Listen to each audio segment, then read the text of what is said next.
issue of how we fared for 2020 is a very bad report. Internationally, worldwide, the COVID-19 did us a big blow in terms of progress of what we intend to achieve. But we thank God we are alive today to see the 2021. There are enormous challenges we faced as a result of this COVID-19. One, we have been experiencing human error in terms of what the shipping is supposed to experience because of fatigue for the seafarers.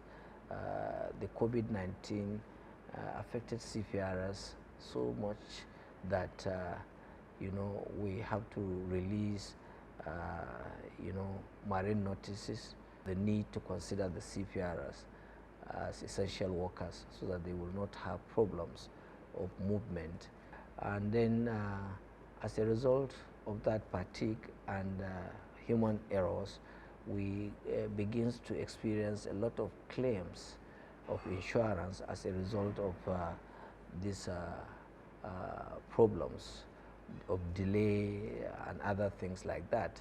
Sometimes you experience damages of cargo and then also some of the perishable items because of the journeys and non-stop and non-essential things, you find some damages.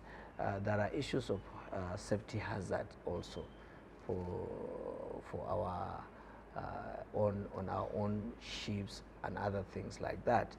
So the maintenance problems also. So this slowed down drastically our own operations. In terms of revenue also, it's been affected. Our revenue has been affected. Sometimes they can go to the different countries and they will have problems with crew change, which we also had to issue marine notice. Some of these actions taken, you know, is being recognized by International Maritime Organization and appreciated. So generally speaking, the 2020 has been a very bad year for the industry, but it's a very remarkable success that the industry achieved because while the world everywhere is being closed down, the seafarers they continue to work 24 hours a day for the services of their you know, industry, and we are at home sleeping. These people, they continue to work. So at the end of the day, we don't see or envisage any stoppage of the activities of the maritime industry. But nevertheless, I think the problems of progress is been badly affecting the industry and affected the industry for the 2020. And we live to see what will happen in the 2021. On the issue of revenue, we continue to work hard, even though we have some shortfall, but we are still within the percentage required for us to achieve during the year under review.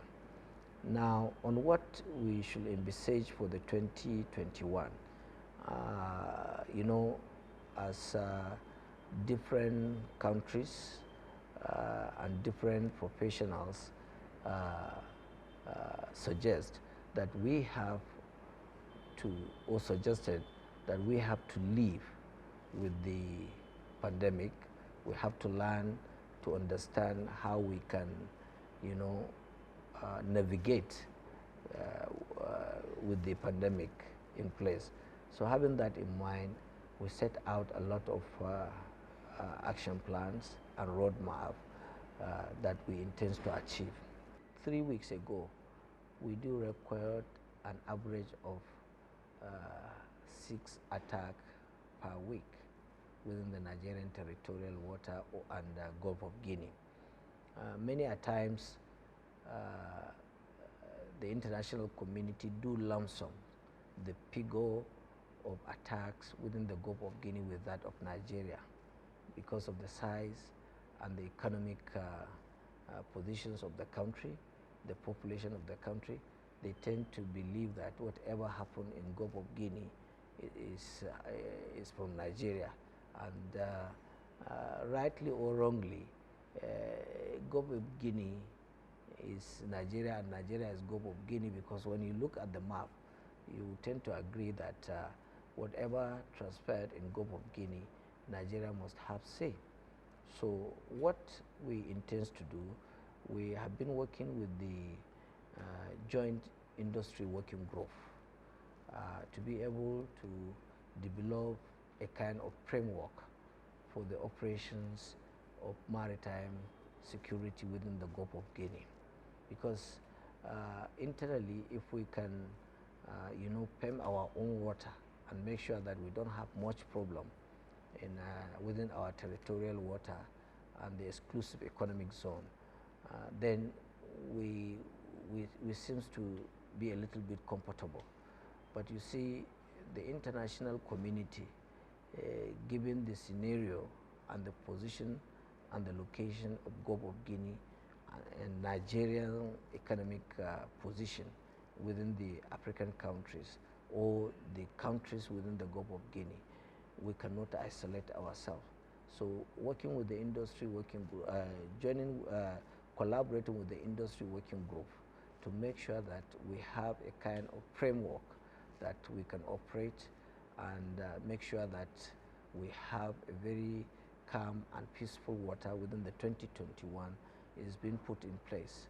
And part of the framework, we have the multinational corporations like Intertanko, the largest tankers operators, Intercargo, the largest cargo owners in the world, and many conglomerate companies. They are part and parcel of the group that we are working to ensure that we bring sanity to the Gulf of Guinea. That is one aspect of it. The second aspect of it, in 2013, 2014, we did what we call Operation Prosperity. The Operation Prosperity was launched in Benin Republic, and what we intend to do, that operations, what worked for us is to ensure that we maintain peace and sanity within the Gulf of Guinea. And that was one of the most successful operations that the Nigeria handled in terms of anti-piracy or sea robbery. And at the end of the day, the countries within the Gulf of Guinea couldn't continue with that operations. But Nigeria took up the bill of that up to 90%, while the Benin Republic took 10% of the total cost of that operations. So with that in mind, we offered leadership. The Nigeria offered leadership in terms of this operational framework to arrest the piracy within the Gulf of Guinea. Considering the fact that 70% of the vessels that is moving around the Gulf of Guinea, they are cargo bound for Nigerian use or export of crude oil from Nigeria to any part of the world. So the integrity of Nigeria is under scrutiny and is under questions. And in order to maintain our own honor and dignity, we must ensure that we play the leadership role to ensure that we maintain peace and stability within the Gulf of Guinea. And at the end of the day, after we finish that, if the international community accept our leadership role, then we will have a place and say to the international community what we did in terms of bringing peace and sanity within the Gulf of Guinea. Keep watching. Keep watching. Keep watching. Maritime TV. Maritime TV. Maritime TV. Maritime TV. Maritime TV. Maritime TV. Maritime TV.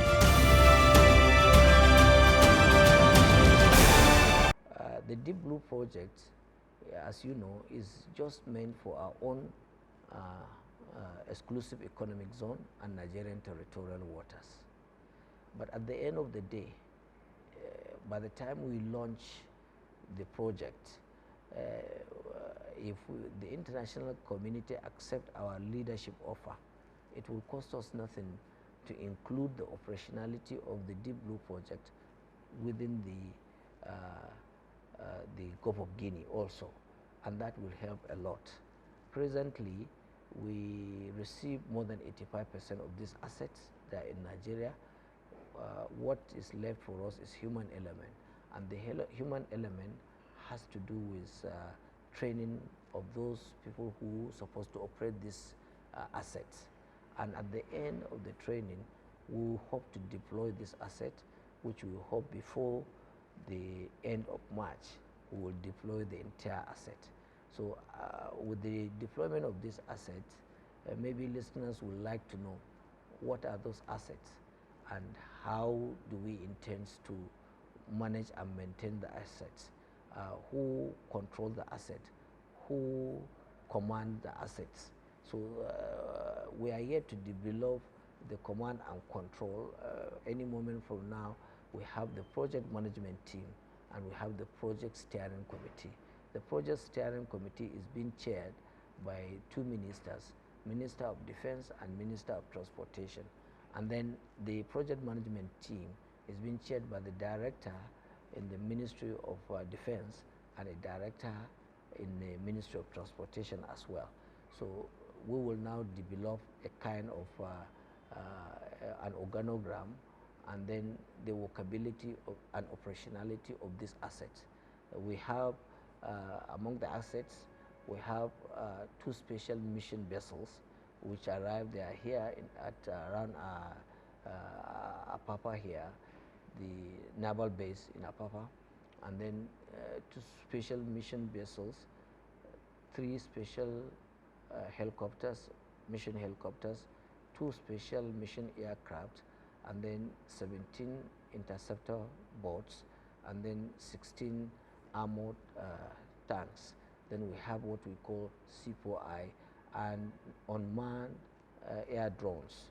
That all this one they work hand in hand to extract and get data information and interpret it and send it to the C4I for analysis, and the various arms in terms of aircraft or helicopter or the vessels, special interceptors, will now send them for the possible, trying to see how we can react to possible attacks by these hoodlums. So, as I mentioned earlier, we have received this asset. They are with us. Some of the satellites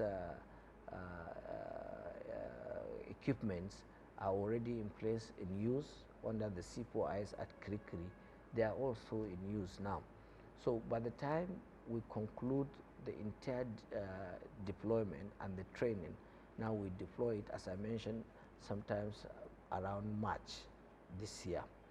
So I believe during that time we will bid farewell to the maritime insecurity issues.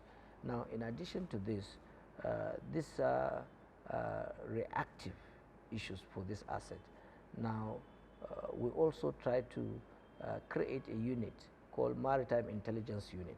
The Maritime Intelligence Unit is a kind of proactive issues, so that we will have to go and understand the operationality of these criminals, the pre-attack level, where they indoctrinize younger Nigerians into the crime, and then the pre-attack or pre-planning, then the planning.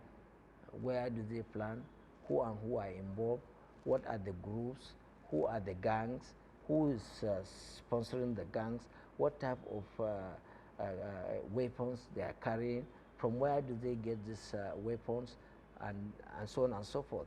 Then after identifying that, we have to sit down and sensitize the communities where these hoodlums used to go and hide, where if they go and decide to kidnap innocent individuals to go and hide them, So we have to go and engage them and make sure that we sensitize them so that they can be able to inform the society and the government who is doing what at what period of time. And then after that, we get to the level of the attack itself. You know, whenever these young hoodlums try to attack or already deploy their assets for the attack, it's very difficult to stop them. The next thing we have to go for negotiations. So this particular unit, the Maritime Intelligence Unit, is trying to be proactive and see that they prevent the attack or even the crime. And we have what we call carrot and stick, whereby we intend to engage the youth in the Niger Delta region, where most of this crime is being more pronounced. To those who are willing to go to school, we still have window to sponsor them for schools, to go to schools. Okay, so the next on the outlook is the maritime safety. And when you are talking about maritime safety, it has to do with communication. When a ship in distress, we have to look at the ways and means of reaching out that ships and offer the necessary assistance we have to offer. Globally, the International Maritime Organization adopted the issue of global maritime distress safety system. That is the internationally accepted, medium of relating with ships anywhere. So Nigeria, we have the regional Maritime Search and Rescue Coordinating Center at Kirikiri, which will house about 9 countries within the West African countries. And the idea is that wherever you are within the Nigerian territorial water or outside, if you can reach us, and we won't be able to get you because of the distance you are, we link up with the next coordinating center. For instance, in Nigeria now we have Benin Republic. If you have problem in Togo and it's a very far away, we cannot be able to reach you, then we will now connect with the Benin Republic, and Benin Republic will come to our aid and assist you. We have 4 stations. So far, we have concluded the Regional Maritime Coordinating Center at Kirikiri, and then the second one is at Takwa Bay. That one also has been concluded. So we paid up to 45% of the cost elements for ONE and Escrabos. And we hope to commence the operation of ONE and Escrabos before the end of first quarter of 2021.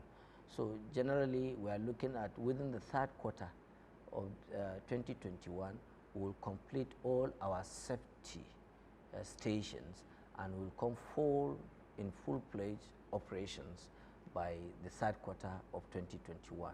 So that's on the issue of the maritime safety. Now, the next thing has to do with shipping development. Now, in shipping development, we have to look at the fleet expansion.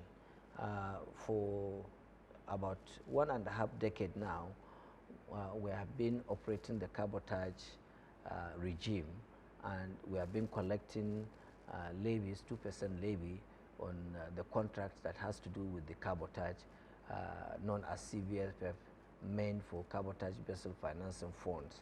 And since 2003, the inception of the Cabotage Act, we have been, saving that money. For one reason or the other, we were unable to start disbursing that particular funds. The Honorable Minister of Transportation, sometimes last year, inaugurated a committee to look into the guidelines, where we need to adjust the guidelines. We prefer recommendation as a committee to the Honorable Minister of Transportation. If there is need, we now go back to the National Assembly for the amendment of such act, and then we commence the implementation of the disbursement of those funds. We have reached advanced stage. We will submit our own report to the Honorable Minister of Transportation, and God willing, also before the end of first quarter, we will advertise for the interested parties for the disbursement of that fund. So hopefully the 2021 will be the year that we will now break the jinx of the disbursing this fund. We have been making commitment for the disbursement. The stakeholders, they have been looking forward for us to disburse the fund, but I assure you, God willing, in 2021 we will have to disburse that funds, and we'll see the emergence of additional fleet expansions, additional tonnage in the maritime industry in Nigeria. And then another thing has to do with also ship repairs and shipbuilding. On ship repairs, you are aware of our modular floating dock. We expect approval for the commencement of operations of this modular floating dock. At the moment, the modular floating dock is located at Naval Dockyard in Victoria Island here.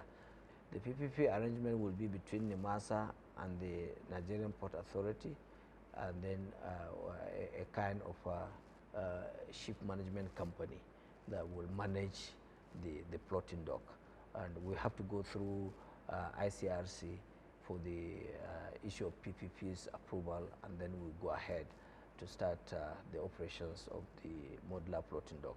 So that modular floating dock will give us the opportunity of employing younger graduates in Nigeria, and then at the same time we have a very sizable revenue for the federal government, and then we will now have to reduce the level of traveling outside Nigeria to go and repair our own ship or maintain our own ship.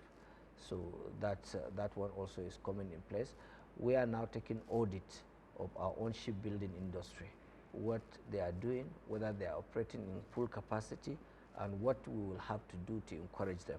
We have written a number of requests to the Federal Ministry of Finance and Central Bank for incentives, monetary incentives and fiscal incentives in terms of policies for the operators to benefit.